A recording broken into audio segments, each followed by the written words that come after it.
आजच्या काळात गंभीर आजार किंवा अचानक रुग्णालयात दाखल होण्याची वेळ आल्यास सामान्य माणसाची आयुष्यभराची बचत काही दिवसात संपून जाऊ शकते.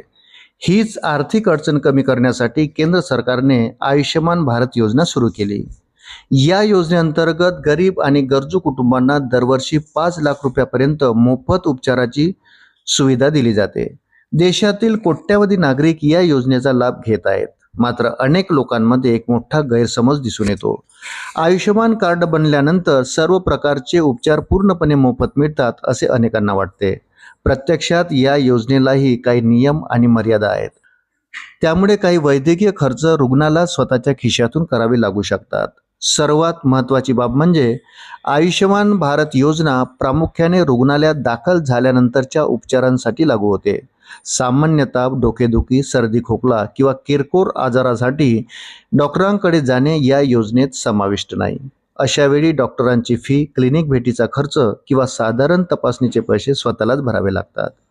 उदाहरणार्थ, एखादी व्यक्ती फक्त ब्लड टेस्ट, एक्स-रे किंवा सामान्य हेल्थ चेकअपसाठी रुग्णालयात गेली आणि तिला दाखल करण्यात आले नाही, तर त्या तपासण्यांचा खर्च आयुष्यमान कार्डाअंतर्गत मिळत नाही.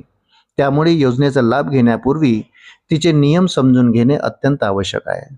अन्यथा रुग्णालयातील मोठे बिल पाहून आर्थिक ताण वाढू शकतो. आयुष्यमान योजनेअंतर्गत सर्व प्रकारच्या औषधाचा खर्च सरकारकडून केला जात नाही. विटॅमिन्स, कॅल्शियम, टॉनिक्स आणि सामान्य सप्लिमेंट्स यासारख्या दैनंदिन औषधासाठी रुग्णांना स्वतःच्या खिशातून पैसे मोजावे लागतात. अनेकांना रुग्णालयातून दिले जाणारे प्रत्येक औषध मोफत मिळेल अशी अपेक्षा असते. मात्र प्रत्यक्षात सरकार फक्त अत्यावश्यक आणि गंभीर आजारांच्या उपचाराशी संबंधित औषधाचा खर्च उचलते. याशिवाय कॉस्मेटिक आणि सौंदर्यवर्धक शस्त्रक्रिया देखील या योजनेच्या कक्षाबाहेर आहेत. चेहऱ्याचे सौंदर्य वाढवणे, त्वचेवरील उपचार किंवा प्लॅस्टिक सर्जरीसाठी होणारा खर्च रुग्णांनाच करावा लागतो. दातांची सामान्य स्वच्छता, दातातील पोकळी भरणे तसेच इतर किरकोळ दंत उपचारांनाही मोफत उपचारांचा लाभ मिळत नाही. तसेच टेस्ट ट्यूब बेबी किंवा IVF उपचारांचा खर्चही सरकारकडून दिला जात नाही. अशाच नवनवीन अपडेट्ससाठी व्हिडिओला लाईक आणि चॅनलला सबस्क्राईब जरूर करा. धन्यवाद.